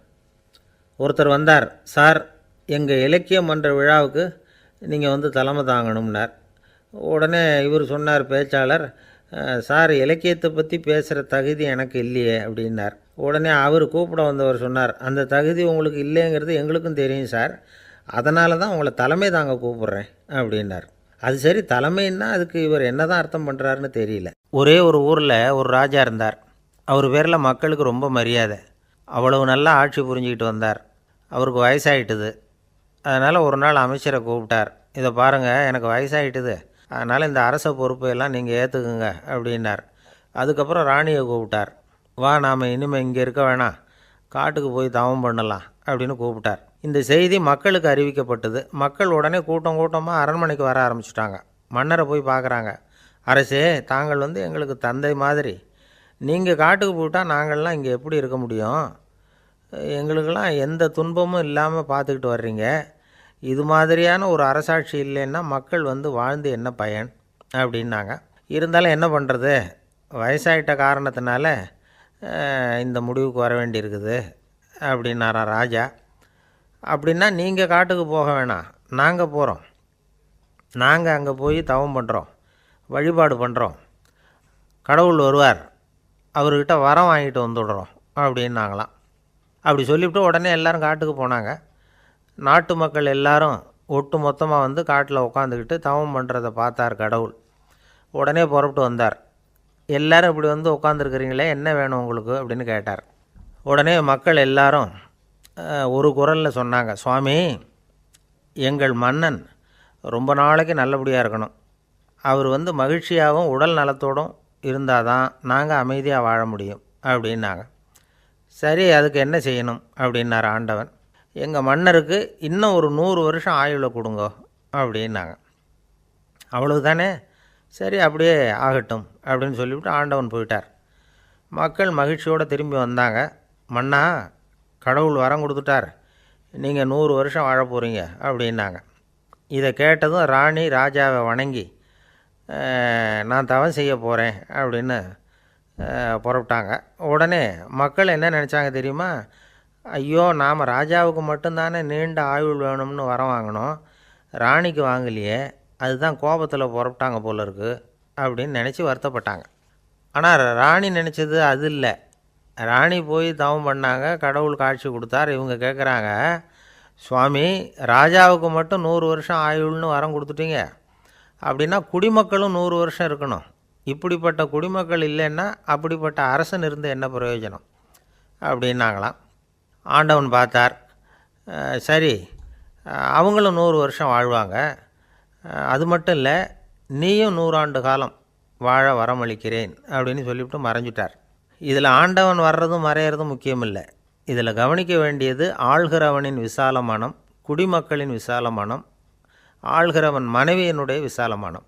இப்படி ஒரு நாடு இருந்துட்டுதுன்னா எப்படி இருக்கும் வாழ்க்கை நினச்சி பாருங்கள். அதனால தான் பெரியவங்கள்லாம் சொல்கிறாங்க, இதய வாசல் திறந்தே இருக்கணும், இதயத்தின் கதவுகளை மூடாதீங்க அப்படின்னு சொல்லுவாங்க. என்கிட்ட ஒருத்தர் சொன்னார், என்னுடைய இதய வாசல் எப்போவும் திறந்தே தான் இருக்குதுன்னார். எதனால் அப்படி சொல்கிறீங்க அப்படின்னு கேட்டோம்.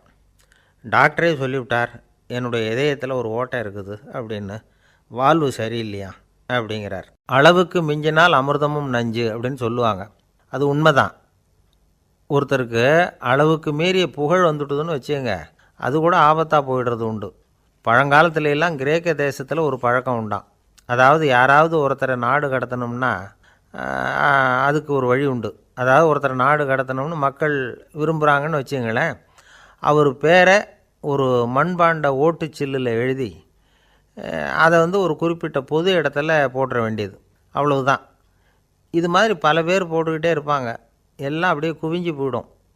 அந்த ஓட்டாஞ்சில்லு குவியலில் யாருடைய பேர் அதிகமாக இருக்குதோ அந்த நபரை ஒரு 10 ஆண்டுகள் நாடு கடத்தி விடுவாங்க. இது அந்த ஊர் வழக்கமாக. ஒரு நாள் அந்த குவியலுக்கு பக்கத்தில் ஒரு ஆள் நின்றுக்கிட்டு இருக்கிறான். அவன் கையில் ஒரு ஓட்டாஞ்சில்லு வச்சுருக்கிறான். அதில் யாரோட பேரையோ எழுதணும், எழுதி அந்த இடத்துல போடணுங்கிறது அவன் ஆசை. ஆனால் அவன் படிக்காதவன், அதனால் எழுத தெரியல. யாராவது அந்த வழியாக வர்றாங்களான்னு பார்த்துக்கிட்டே நின்றுக்கிட்டு இருந்தான். ஒரு பெரியவர் வந்துக்கிட்டு இருந்தார். அவர்கிட்ட ஓடினான். கையில் இருந்த மண்பாண்ட சில்லை கொடுத்தான். ஐயா, இதில் ஒரு பேர் எழுதி கொடுங்களேன்னா.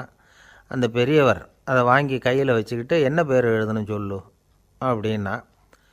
இவன் சொன்னான், அரிஸ்டைடிஸ் அப்படின்னு எழுதுங்க அப்படின்னா. இதை கேட்டதும் அந்த பெரியவருக்கு அதிர்ச்சி. ஏன்னா அவர் தான் அரிஸ்டைடிஸ், தத்துவ மேதை அரிஸ்டைடிஸ் அவர். இருந்தாலும் நான் தான் அதுங்கிறத காட்டிக்காமல் அந்த ஆளுக்கிட்ட கேட்டார். அது சரிப்பா, அரிஸ்டைடிஸுங்கிற பேரை எழுத சொல்கிற, அவர் உனக்கு என்ன கெடுதல் பண்ணார், அவர் பேரை இதில் எழுத சொல்கிறியே அப்படின்னு கேட்டிருக்கார். அதுக்கு இவன் சொன்னானா, அவர் எனக்கு எந்த கெடுதலும் பண்ணலை, அவரை நான் பார்த்தது கூட இல்லை அப்படின்ட்டுருக்கான். அப்புறம் எதுக்காக அவரை நாடு கடத்தணும்னு நீ ஆசைப்படுற அப்படின்னு கேட்டிருக்கார்.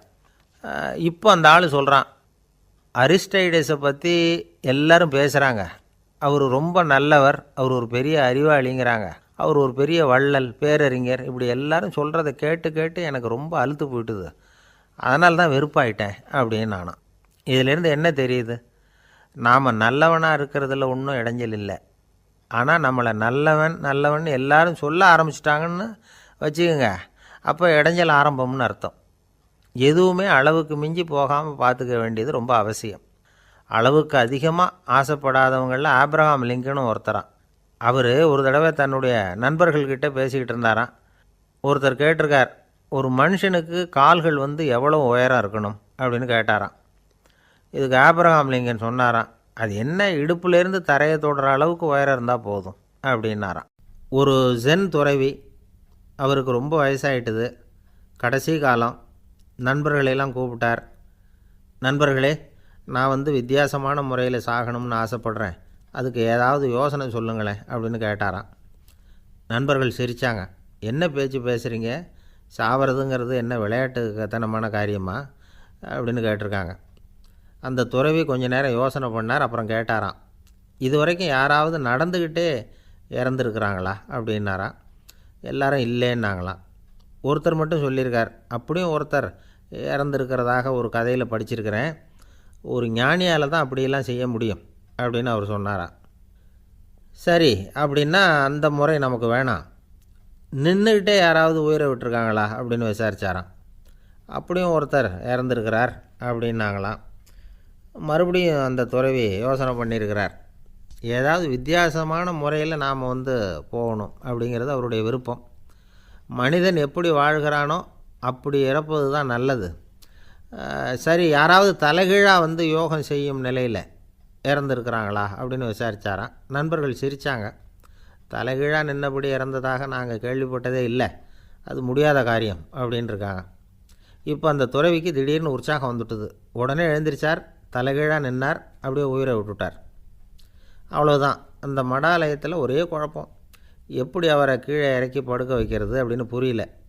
இப்படி உயிர் விடுறதை பற்றி அவங்க இது வரைக்கும் கேள்விப்பட்டதும் இல்லை. உண்மையிலேயே இவர் இறந்து தான் போனாராங்கிறதும் தெரியல.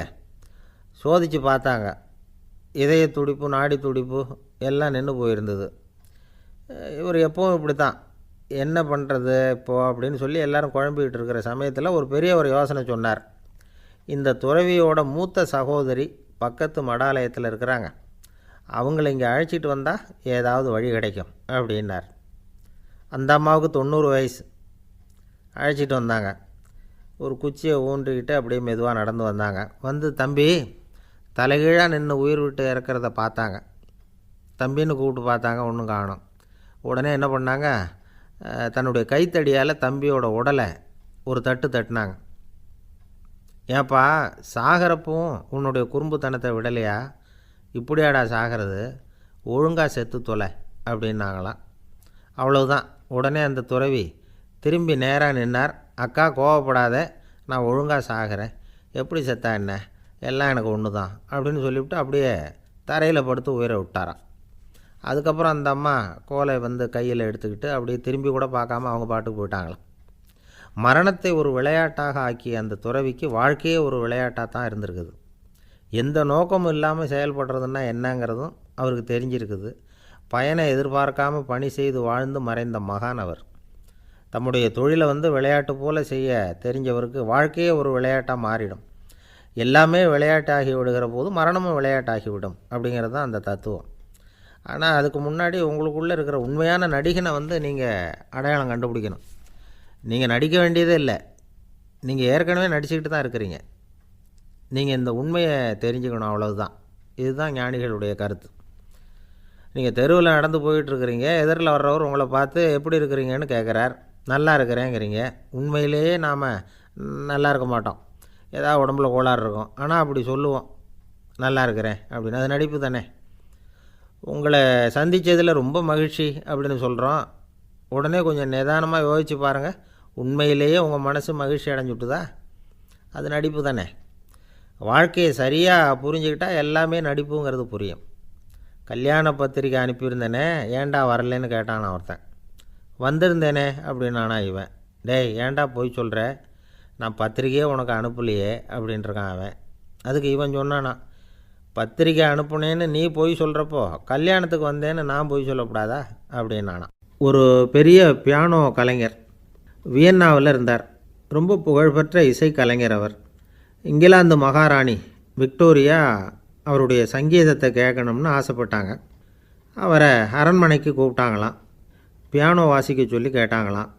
இவரும் ரொம்ப பிரமாதமாக வாய்ச்சி காட்டியிருக்கார். உடனே பாராட்டி பரிசுகள்லாம் கொடுத்து அனுப்புனாங்களாம். அந்த இசையை கேட்குறதுல அரசிக்கு ரொம்பவும் ஆர்வம் உண்டு. அதனால் அதுக்கப்புறமும் அந்த கலைஞர் அடிக்கடி அரண்மனைக்கு வர வேண்டிய அவசியம் ஏற்பட்டது. ஏன்னா அரசி கூப்பிட ஆரம்பித்தாங்க. இவர் போகணும், அங்கே இசை நிகழ்ச்சி நடத்தணும். இவர் அங்கே பாடி வாசிக்கிறது உண்டு. ஒரு தடவை மகாராணி அவரை பார்த்து, உங்கள் நாட்டு தேசிய கீதம் பாடுங்களேன் அப்படின்னு கேட்டாங்களாம். உடனே அவர் தன்னுடைய நாடான ஆஸ்திரியாவின் தேசிய கீதத்தை பாடியிருக்கிறார். அவர் பாட ஆரம்பித்த உடனே மகாராணி எழுந்திரிச்சு நின்னாங்களாம்.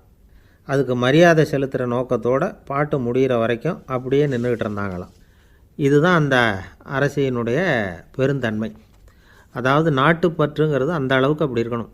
இப்படி ஒரு அரசியே நம்ம நாட்டு தேசிய கீதத்துக்கு எழுந்திரிச்சு நின்று மரியாதை செலுத்துகிறாங்க அப்படிங்கிறத புரிஞ்சிக்கும் பொழுது அந்த முதிய கலைஞரின் மகிழ்ச்சிக்கு அளவே இல்லையாம். அதுக்கப்புறம் அந்த பியானோ கலைஞர் ஒரு நாள் தன்னுடைய நண்பர் ஒருத்தர்கிட்ட பேசிக்கிட்டு இருந்தாராம்.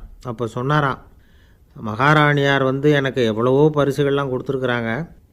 ஒரு தடவை எனக்கு வைரக்கல் பதித்த அணி ஒன்றை கூட பரிசாக கொடுத்தாங்க. ஆனால் அதை விட உயர்ந்த விலை மதிக்க முடியாத அணி என்ன தெரியுமா? நான் என்னுடைய நாட்டு தேசிய கீதத்தை நான் பாடுறப்போ அவங்க எழுந்திரிச்சு நின்று மரியாதை செலுத்தினாங்களே, அதுதான் எனக்கு கிடைச்ச மிகப்பெரிய பரிசு அப்படின்னாராம். எனக்கு தெரிஞ்ச சங்கீத வித்வான் ஒருத்தர் இருக்கார். சமீபத்தில் ஒரு நாள் அவரை பார்த்தேன். எப்படி போயிட்டுருக்கு உங்கள் தொழில் அப்படின்னு கேட்டேன். ரொம்பவும் வித்தியாசமாக போயிட்டுருக்குங்க அப்படின்னார். என்ன சொல்கிறீங்க அப்படின்னேன். முன்னாடியெல்லாம் நான் பாடினா எதிரில் இருக்கிறவங்க தான் எழுந்திரிச்சு போயிட்டு இருந்தாங்க. இப்போ எப்படின்னா நான் பாட ஆரம்பிச்சுட்டா உடனே பக்கவாத்தியக்காரனே எழுந்திரிச்சு போயிடுறான் அப்படின்னார் ரொம்ப வேதனையோட. பொங்கல் திருநாள்னால் இது ஏதோ அறுவடை திருநாள் அப்படின்னு சொல்லுவோம். அதாவது வருஷம் பூரா நாம் பாடுபட்டு அதனுடைய பலனை அனுபவிக்கிற நாள் அப்படிங்கிறது நாம் சொல்லிகிட்டு இருக்கிறது. இது முக்கியமாக இது ஒரு நன்றி அறிவிப்பு நாள் அப்படின்னு சொல்லுவாங்க. இன்றைக்கி நிறைய நன்றி அறிவிப்பு கூட்டம்லாம் நடந்துக்கிட்டு இருக்குல்ல, அது மாதிரி விவசாயிகள் நடத்துகிற ஒரு நன்றி அறிவிப்பு விழா இது. யாருக்கு நன்றி சொல்கிறாங்கன்னா ஆதவனுக்கு. அதாவது சூரியன் இல்லைன்னா விவசாயம் இல்லை. அதனால் ஆதவனுக்கு நன்றி செலுத்துகிற நாளாக இந்த பொங்கல் திருநாளை நாம் கொண்டாடுறோம். அதாவது இந்த பொங்கலில் விவசாயிகள்கிட்டேருந்து நிறைய பண்புகளை நாம் தெரிஞ்சுக்க வேண்டிய நாள் இது. விவசாயிகள் அவங்க விவசாயம் முன்னேறி இருக்கிற அளவுக்கு விவசாயிகளுடைய வாழ்க்கை தரம் முன்னேறலை. அந்த அளவுக்கு அவர்கள் நாட்டுக்காக உழைச்சிக்கிட்டு இருக்கிறாங்க. அந்த காலத்திலே அதை பற்றி ஒரு கதை சொல்கிறது உண்டு. ஒரு வயசான ஆள் நிலத்தில் ஏறு உழுதுகிட்டு இருந்தாராம். கிழிஞ்சு போன ஒரு சின்ன துண்டை தான் இடுப்பில் கட்டியிருந்தாராம். தலையில் ஒரு கந்தலை சுற்றி இருந்தார். உடம்பு பூரா சேரு, ரொம்ப ஏழை. ஏறு ஓட்டிகிட்டு இருக்கிறவர் வேறு எப்படி இருப்பார்? இருந்தாலும் அந்த ஆள் ரொம்ப ஜாலியாக பாட்டு பாடிக்கிட்டே ஏறு உழுதுகிட்டு இருந்தாராம். உடம்புல தான் அவர் ஏழையை தவிர மனசில் ஒரு ஏழையாக தெரியல. அந்த சமயத்தில் அந்த நாட்டு ராஜா அந்த பக்கமாக குதிரை மேலே வந்தாராம். வேட்டைக்கு போயிட்டு பரிவாரங்களோடு திரும்பி வந்துக்கிட்டு இருக்கிறார். ரொம்ப செல்வ செழிப்பில் இருக்கிற ராஜா அவர் இந்த வயசான விவசாயியை பார்த்துருக்கார். இந்த ஆள் ரொம்பவும் ஏழைங்கிறது அவர் பார்த்தாவே பளிச்சுன்னு தெரியுது. கட்டிக்கிறதுக்கு நல்ல துணி இல்லை, உடம்போ இழைச்சி போயிருக்குது, வயிறு முதுகில் போய் ஒட்டிகிட்டு இருக்கு, கண்ணு குழி விழுந்து போயிருக்குது. ஆனாலும் முகத்தை பார்த்தா சந்தோஷமாக இருக்கிற மாதிரி இருக்குது. இவ்வளவு உற்சாகமாக பாடிக்கிட்டு இருக்கிறாரே அப்படின்னு ஆச்சரியமாக நினச்சி பார்த்தார் அந்த ராஜா. சரி, அவர்கிட்ட கொஞ்சம் பேச்சு கொடுத்து பார்க்கலாம் அப்படின்னு முடிவு பண்ணார். ஐயா பெரியவரே, இப்படி கொஞ்சம் வர முடியுமான்னாராம். பொழுது போகிறதுக்குள்ளே நான் இந்த வயல் பூரா உழவு ஓட்டி ஆகணும், அதனால் பேசுகிறதுக்கு நேரம் இல்லை அப்படின்னாராம் அந்த பெரியவர். என்ன அவ்வளவு அவசரமாக? மீதி இருந்தால் நாளைக்கு உழுதக்கூடாதா? அது சரி, உனக்கு எத்தனை ஏக்கர் நிலம் இருக்குது அப்படின்னு விசாரிச்சிருக்கார் ராஜா. எனக்குன்னு சொந்தமாக உள்ளங்கை அளவு கூட நிலம் கிடையாது. இது எங்கள் முதலாளியோட நிலம். இதை பூராவும் உழுது முடித்தாதான் அவர் கூலி கொடுப்பார். நான் கூலிக்கு உழுதுகிட்டு இருக்கிறேன். உங்ககிட்ட பேசிக்கிட்டு இருந்தால் அவருக்கு துரோகம் பண்ணது மாதிரி ஆகிடும் அப்படின்னாராம். ராஜா குதிரையை விட்டு கீழே இறங்கினார். வரப்பில் நடந்து அந்த பெரியவர்கிட்டே போனாராம். சரி, ஒரு நாள் பூரா உழுதா உனக்கு எவ்வளவு கூலின்னு கேட்டிருக்கார். 8 அணா கூலி கிடைக்கும்னாராம் அவர். இது ரொம்ப காலத்துக்கு முன்னாடி நடந்த ஒரு சம்பவங்கிறதுனால அப்போ 8 அணா கூலிங்கிறது ரொம்ப பெருசு. இருந்தாலும் அதுவும் அந்த ராஜாவுக்கு பெரிய கூலியாக தெரியல. இவ்வளவு தானா, இதை வச்சுக்கிட்டு நீ எப்படி காலம் தள்ளுற அப்படின்னாராம். ஒன்றும் கவலை இல்லை அப்படின்னாராம் அவர். ராஜாவுக்கு ரொம்ப ஆச்சரியமாக போச்சு. 8 அணா கூலி வாங்குகிற இந்த ஆள் கவலை இல்லாமல் இருக்கிறார், ஏராளமான வசதியோடு இருக்கிறன்னா கவலை இல்லாமல் வாழ முடியலையே அப்படின்னு நினச்சி பார்த்துருக்கார். அது சரி, 8 அணாவில் எப்படி குடும்பம் நடத்துகிற அப்படின்னு கேட்டாராம்.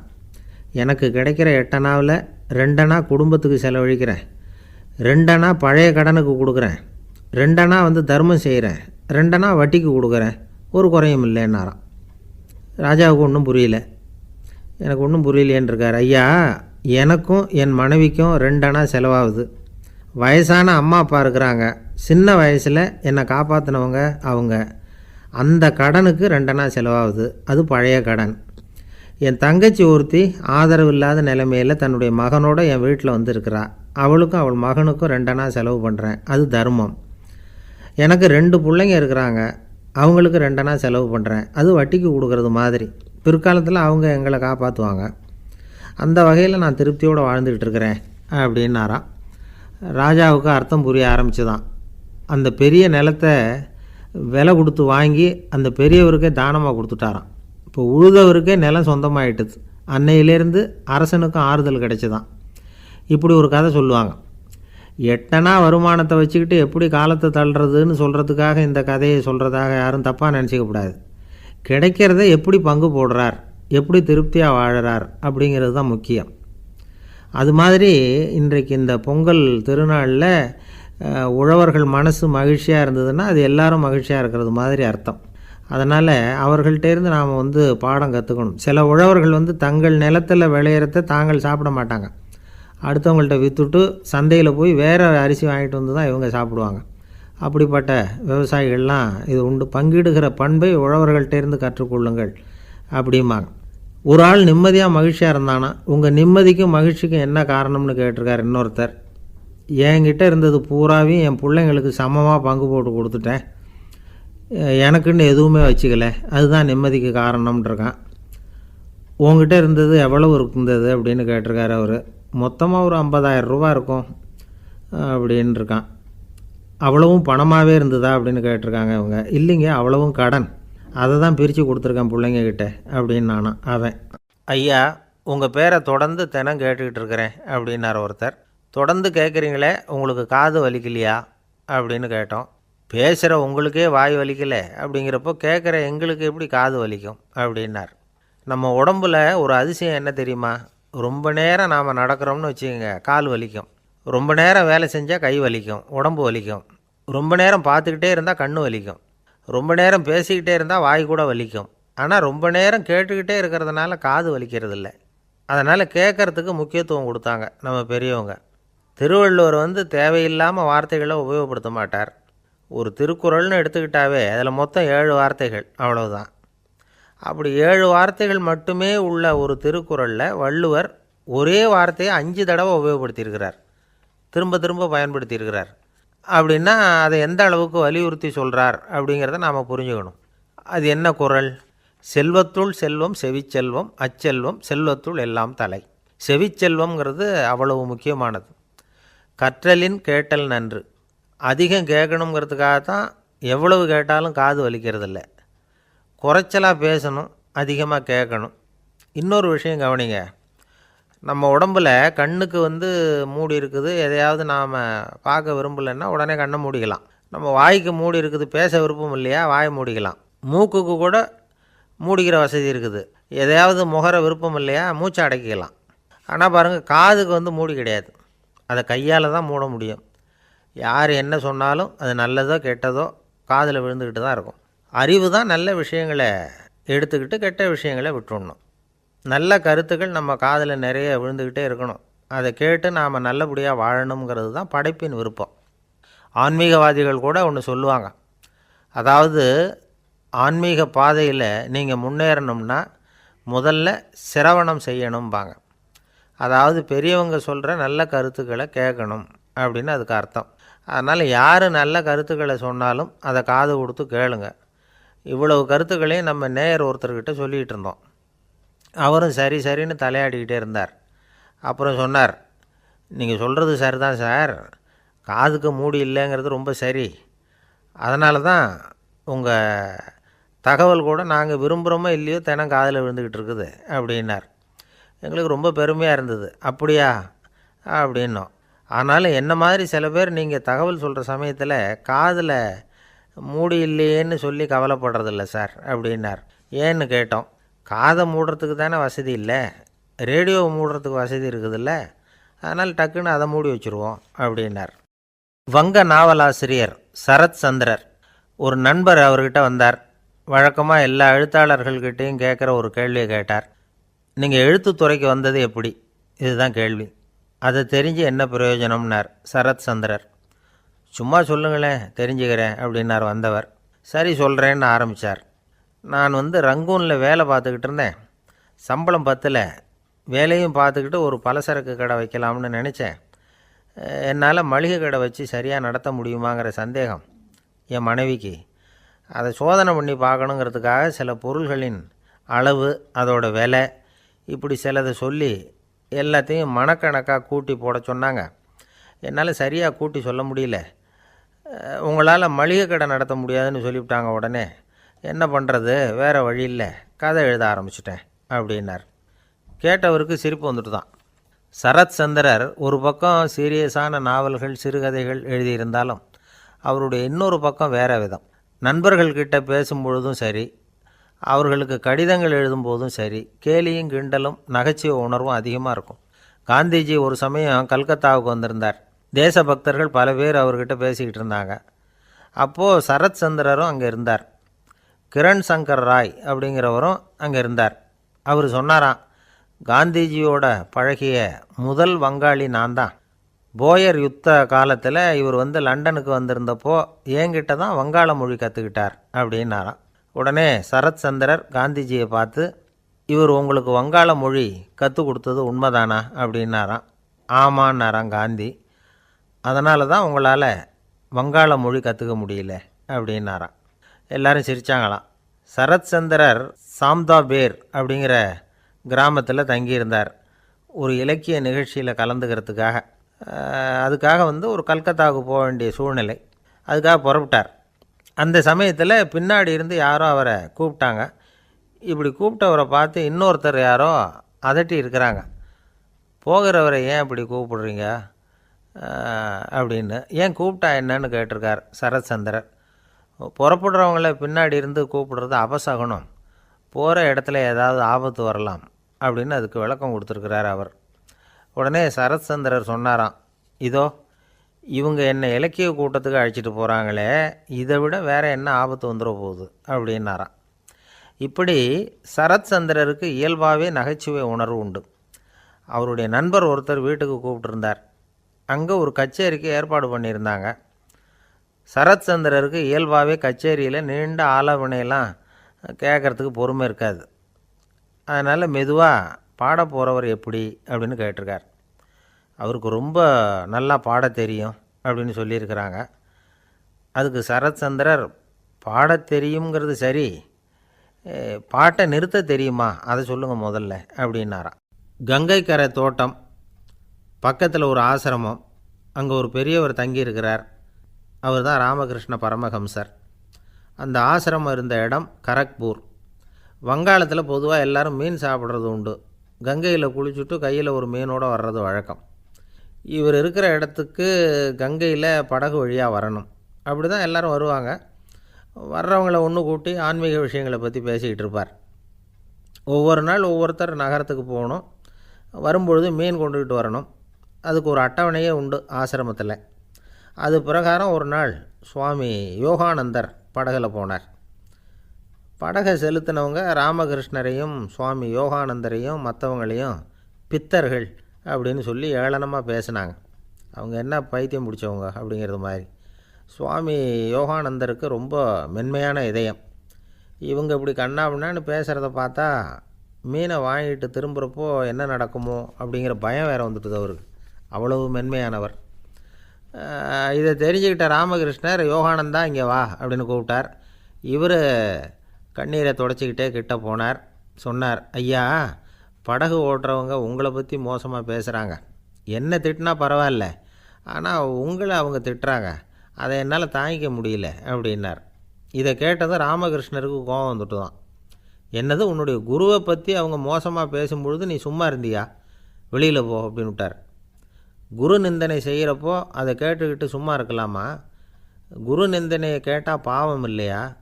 என்னை தூற்றும்போது அவங்க பாவம் செய்கிறாங்க, அதை கேட்டுக்கிட்டு நீ சும்மா இருந்தால் நீயும் பாவம் செய்கிற அப்படின்னாராம். அடுத்த நாள் சுவாமி நிரஞ்சனானந்தர் போக வேண்டிய நாள்.